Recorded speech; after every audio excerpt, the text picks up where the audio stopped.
नमस्कार, मैं गरिमा श्रीवास्तव और आप देख रहे हैं द लोकनीति। आज हम आपको दिल्ली विधानसभा चुनाव 2020 के परिणाम से जुड़ी 5 खबरों के माध्यम से चुनाव के नतीजों के बारे में बताएंगे। इस वक्त आम आदमी पार्टी 63 सीटों से आगे चल रही है। उनमें से 34 सीटों पर पार्टी ने अपना कब्जा बना लिया है। इस भारी जीत पर बड़े चेहरों ने अरविंद केजरीवाल को घेरा है। हरियाणा के गृह मंत्री अनिल विज अक्सर ही केजरीवाल पर तंज कसते नजर आते हैं। एक बार फिर अनिल ने आप और केजरीवाल पर सीधा निशाना साधते हुए कहा कि चुनाव में मुद्दे हार गए और मुफ्तखोरी जीत गई। अनिल विज ने इसके पहले भी केजरीवाल की इमरान खान से तुलना की थी। उन्होंने कहा था कि पाकिस्तान के पीएम इमरान खान की भाषा और केजरीवाल की भाषा एक जैसी है। बालाकोट, सर्जिकल स्ट्राइक, सीएए और हर बात को लेकर एक भाषा है। उन्होंने कहा था कि देश के बच्चों को पाक की भाषा नहीं पढ़ानी, इसलिए दिल्ली की पढ़ी लिखी जनता केजरीवाल के झांसे में नहीं आएगी। पर यह क्या, यहाँ तो सीधा ही पासा पलटता नजर आया। एक तरफ जहां अलग अलग मीडिया एजेंसी ने एग्जिट पोल पर दिल्ली में आप को सरकार बनाते हुए बताया, वहीं आज सुबह से हो रहे काउंटिंग में भी दिल्ली में आप जीतती हुई नजर आई। भाजपा की स्थिति बेहद खराब दिखाई दी, वहीं कांग्रेस का तो खाता भी नहीं खुला। दूसरी बड़ी खबर रही, गौतम गंभीर ने अरविंद केजरीवाल को भारी जीत के लिए बधाई दी है। चुनाव में आम आदमी पार्टी के इस शानदार प्रदर्शन के बाद पूर्वी दिल्ली के बीजेपी सांसद गौतम गंभीर ने सीएम और आप संयोजक अरविंद केजरीवाल को बधाई दी है।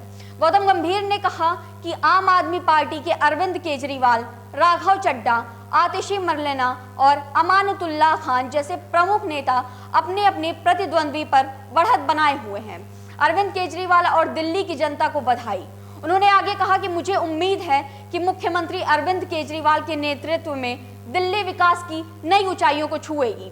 वहीं आज की तीसरी खबर रही, दिल्ली के उन इलाकों से जहां से भाजपा को पूरी उम्मीद थी कि इन जगहों पर भाजपा को जीत जरूर हासिल होगी, पर उन जगहों से भी भाजपा का सूपड़ा साफ हो गया है। आपने नई दिल्ली, चांदनी चौक और वेस्ट दिल्ली में अपना कब्जा बना लिया है। तीनों जगह आप सभी सीटों से आगे चल रही है। तीनों जगहों को मिलाकर 30 सीटें होती हैं और 30 की 30 सीटों में आप पार्टी आगे चल रही है। मतलब साफ है कि दिल्ली की जनता ने आपको फिर एक बार चुन लिया है। वही आज की चौथी खबर रही, भाजपा अध्यक्ष मनोज तिवारी को लेकर, जहां मनोज तिवारी ने 8 फरवरी को मतदान के बाद दिल्ली पर भाजपा की सरकार बनाने का दावा किया था, पर उनके सारे दावे धरे के धरे रह गए। ट्विटर के माध्यम से मनोज तिवारी ने कहा था कि ये सभी एग्जिट पोल फेल हो जाएंगे। मेरी ये ट्वीट संभाल कर रखिएगा। भाजपा दिल्ली में 48 सीटें लेकर सरकार बनाएगी।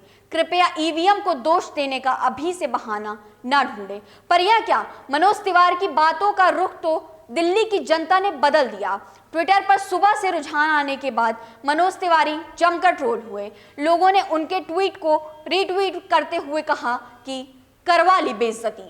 बढ़ते हैं आज की 5वीं और आखिरी खबर की तरफ। दिल्ली चुनाव रिजल्ट को लेकर मध्य प्रदेश के मुख्यमंत्री ने भाजपा पर तीखा हमला बोला है। कमलनाथ ने कहा कि मुझे दिल्ली चुनाव के परिणामों के बारे में पहले से पता था। भाजपा दिल्ली में जीत पाने के काबिल ही नहीं थी और आखिरकार वही हुआ। मुख्यमंत्री ने प्रधानमंत्री नरेंद्र मोदी पर भी निशाना साधा और कहा भाजपा और उनके दिग्गज नेता सोच रहे थे कि दिल्ली चुनाव प्रधानमंत्री के चेहरे पर जीतेंगे, पर जीतने का यह फंडा तो फेल हो गया है। वहीं दूसरी तरफ कांग्रेस का खाता भी नहीं खुला था, पर इस पर जब कमलनाथ से सवाल किया गया तो वह सवालों पर कोई भी प्रतिक्रिया देते हुए नजर नहीं आए। तो बस आज दिल्ली की जनता ने केजरीवाल के सिर पर सरताज सजा ही दिया है। आज तक के लिए बस इतना ही। मुझे यानी गरिमा को दीजिए इजाजत। देश दुनिया की तमाम बड़ी खबरों से जुड़े रहने के लिए देखते रहिए द लोकनीति।